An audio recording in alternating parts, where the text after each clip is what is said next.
बहुत तेजी से बढ़ रहा है, इसके क्या प्रमुख इन्फेक्शन के कारण होते हैं और उसके क्या उपाय करना चाहिए? देखिए, जो कोरोना इन्फेक्शन हो रहा है उसमें बेसिकली तो ये वायरल इन्फेक्शन है खुद में, जो कि कोरोना वायरस की वजह से कोरोना डिजीज हो रही है। इसके साथ में कभी कभी सुपर इम्पोज्ड बैक्टीरियल इन्फेक्शंस भी हो रहे हैं, जैसे क्लाइमीडिया वगैरह। तीसरा इन्फेक्शन है जो अभी देखने को मिल रहा है, वो है फंगल इन्फेक्शन, जिसको हम ब्लैक फंगस या म्यूकोमाइकोसिस कहते हैं। तो ये 3 तरह के इन्फेक्शन देखने को मिल रहे हैं, जिनको टाइम रहते हुए ट्रीट करना जरूरी होता है। क्या उपाय है करना चाहिए सर, किस तरह से ट्रीटमेंट ले?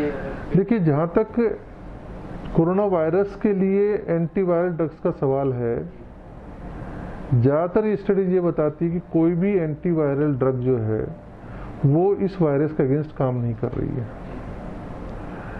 लोग बहुत सारी तरह की एंटीवायरल ड्रग्स यूज कर रहे हैं, लेकिन कोई डबल ब्लाइंड स्टडीज नहीं है जो ये बताए कि ये एंटीवायरल ड्रग जो है वो इस वायरस के कोरोना वायरस के अगेंस्ट में काम कर रही है। जैसे आपने सुना होगा, आजकल रेमडेसिविर की जो है बहुत मारामारी चल रही है, लोग आपाधापी भी कर रहे हैं और ब्लैक में भी ले रहे हैं, सब ले रहे हैं। जहाँ तक रेमडेसिविर का सवाल है, ये पाया गया है कि ये किसी भी तरीके से मरीज के जीवन मृत्यु को में सार्थक नहीं है, यानी कि मोर्टेलिटी रेट ये नहीं कम करती है। अपन देंगे तब भी उतने पेशेंट एक्सपायर होंगे, नहीं देंगे तब भी उतने एक्सपायर होंगे। ये मोटे मोटे तौर पे अपन को मान लेना चाहिए। दूसरी चीज़ रेमडेसिविर के बारे में ये है, ये जो दवाई है, एंटीवायरल ड्रग है, ये कभी भी 5 से 7 दिन के बाद में काम नहीं करती है। और ज़्यादातर पेशेंट जो सीरियस होके आते हैं वो 5 से 7 दिन के बाद ही आएंगे, और उन्हीं को ही 99% रेमडेसिविर इंजेक्शंस लगाए जा रहे हैं। जो पेशेंट 5-7 दिन 10 दिन जिनके निकल चुके हैं, उन्हीं को ही ये दवाई दी जा रही है।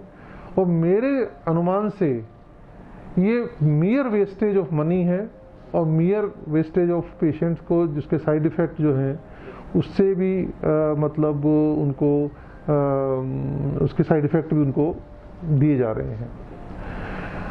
मैंने अपने किसी भी मरीज में आज तक कभी भी रेमडेसिविर नहीं लगाया, चाहे उसका स्कोर सीटी स्कोर मोर देन 15 हो, यानी कि सीवियर ग्रेड में हो, तब भी रेमडेसिविर नहीं लगाया, और मोर देन 95% पेशेंट आराम से ठीक हो गए हैं। तो मेरा क्वेश्चन सब लोगों से ये है कि वो पेशेंट क्यों ठीक हो गए, और जबकि लोग ये कहते हैं कि हम तो हॉस्पिटल गए नहीं और डॉक्टर ने रेमडेसिविर लगाया नहीं।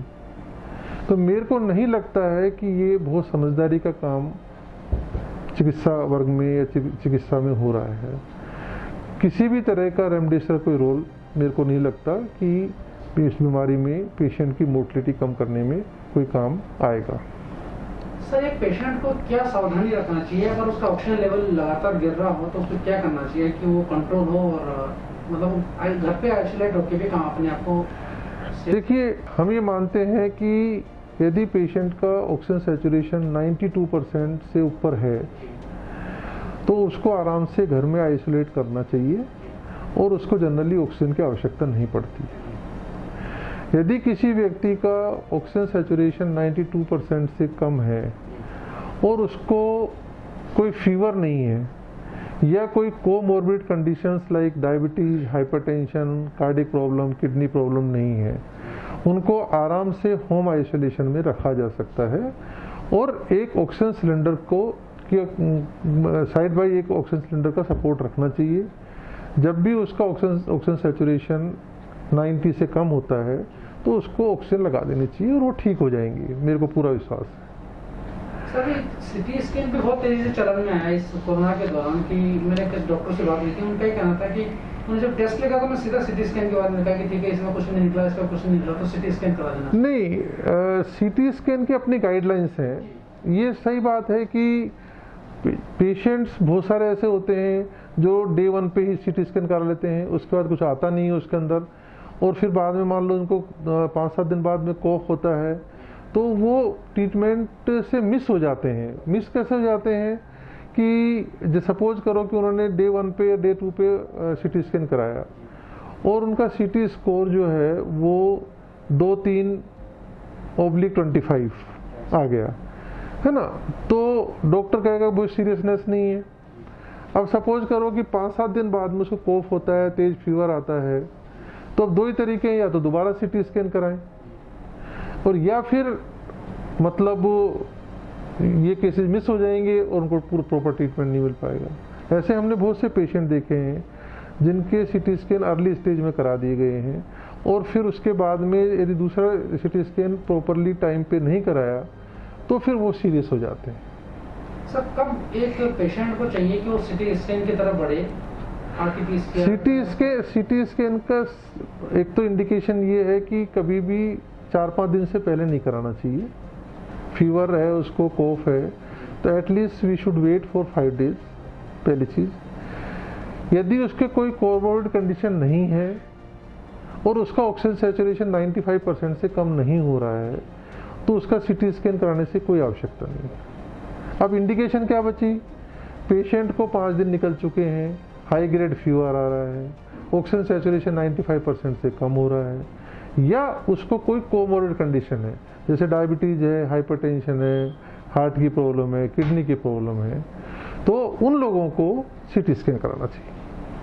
सर अभी ये देखने में आया कि डायबिटीज पेशेंट्स के कुछ की नज़रें भी कमज़ोर हो गई या नज़र भी चली गई कोरोना की बीमारी से। ये एक बड़ा अच्छा क्वेश्चन है। अभी काफ़ी केसेस इस तरह के आ रहे हैं जिसमें मालूम पड़ा है कि एक ब्लैक फंगस होती है जो अपने सामान्यतः देखा हो रोटी में लग जाती है, या उसको ब्लैक फंगस या म्यूकोरमाइकोसिस कहते हैं।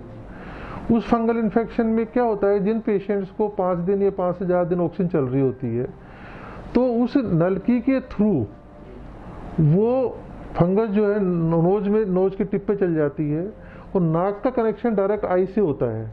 यहाँ से एक नली होती है और वो आँख से जुड़ जाती है, तो वो इन्फेक्शन आँख में चला जाता है। आँख में इन्फेक्शन होने के बाद वो ब्रेन में चल जाता है, तो आँख में जाने से वो अंधा हो जाता है और ब्रेन में जाने के बाद वो पैरालिसिस में कन्वर्ट हो जाता है। तो इसका क्या कारण हो रहा है? जो ऑक्सीजन ट्यूबिंग्स हैं या जो ऑक्सीजन के लिए ऑक्सीजन सिलेंडर से जो पेशेंट तक ऑक्सीजन जाते हैं उसके बीच में एक आपने देखा होगा पोर्ट लगाते हैं और इससे बबल्स आते रहते हैं। एक्चुअल में क्या है कि उसमें फंगस जमा हो जाती है या ट्यूब के अंदर फंगस जमा हो जाती है। तो हम हमेशा ये कहते हैं कि जो पानी उसमें भरते हैं बोतल के अंदर वो डिस्टिल वाटर होना चाहिए या सलाइन होना चाहिए, वो नॉर्मल टेप वाटर नहीं होना चाहिए और वो बिल्कुल शुद्ध होना चाहिए और उसके थ्रू ऑक्सीजन जाएगी तो इन्फेक्शन चांसेस कम हो जाएंगे, पहली चीज़। दूसरी चीज़ क्या है कि जो यदि ऑक्सीजन नेजल प्रोंग लगी हुई है ऑक्सीजन के अंदर, उनको मतलब डेली चेक करते रहना चाहिए कि वहाँ पर कोई काला काला तो कुछ नहीं जम गया है और उसको बीटाडिन से या किसी और चीज़ से सैनिटाइजर से उसको साफ़ करते रहना चाहिए। तो यदि इसको साफ़ करते रहेंगे तो फिर कोई प्रॉब्लम नहीं आएगी। सर आज पेशेंट्स में या लोगों में बहुत परेशानी है, आपातकाल भी बहुत ज़्यादा मतलब चिल्लित हैं लोग, क्या टिप्स उनको दें कि वो मतलब सावधानी रखें और बहुत जल्दबाजी ना करें? उनको टिप्स देने वाली जहाँ तक बात है वो ये है कि सबसे ज़रूरी चीज़ तो वही 3 चीज़ आती हैं कि अपने को डबल मास्क लगा कर रखना चाहिए, अपने को सोशल डिस्टेंसिंग रखना चाहिए और हाथ और मुंह को बराबर धोते रहना चाहिए।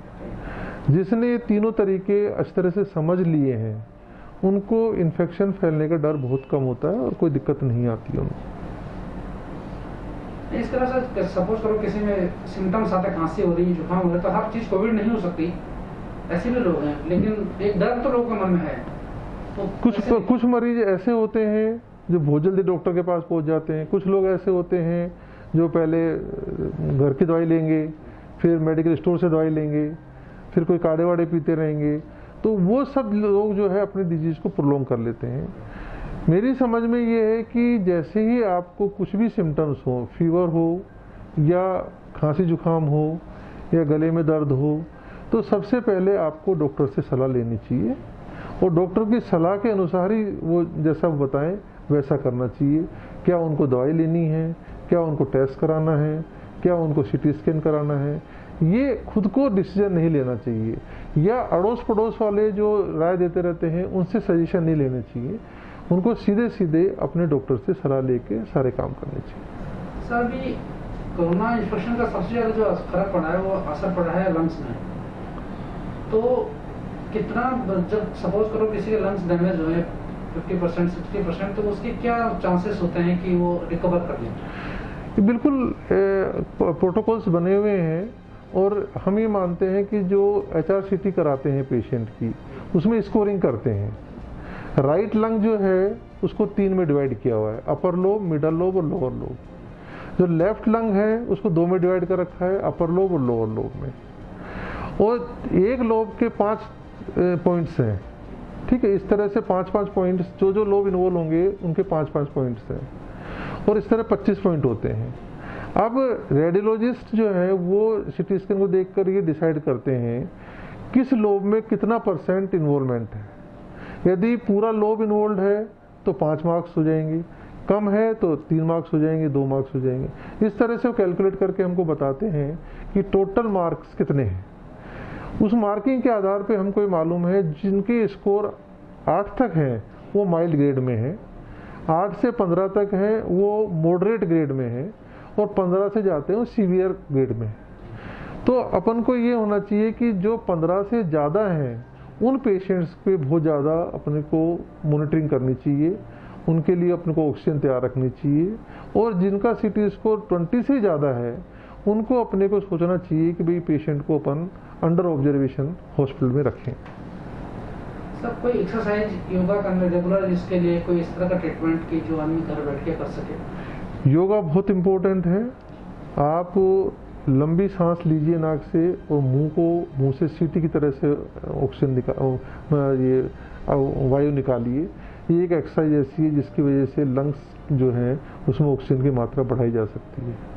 दूसरी क्या है, उल्टे लेटने से, जिसको प्रूनिंग कहते हैं, इसका मेथड होता है, उससे प्रूनिंग करने से भी ऑक्सीजन लेवल्स कोरोना के पेशेंट में बढ़ाए जा सकते हैं, और कम से कम भी 3 से 4% जो ऑक्सीजन का सैचुरेशन उससे बढ़ जाता है। योगा करने से, लंग्स थपथपाने से, चेस्ट थपथपाने से भी, यदि अच्छा फिजियोथेरेपिस्ट हो और वो आपको फिजियोथेरेपी कराता है कोरोना के पेशेंट की जिनका स्कोर ज़्यादा है, उनको डेफिनेटली उससे फ़ायदा मिलेगा। Thank you sir very much. Bani park heart and EECP general hospital US, FDA व अमेरिकन हार्ट एसोसिएशन द्वारा अनुमोदित राजस्थान का प्रथम अंतर्राष्ट्रीय मापदंडों के अनुसार हार्ट अटैक के मरीजों का बिना सर्जरी, बिना भर्ती किए EECP द्वारा अत्याधुनिक इलाज।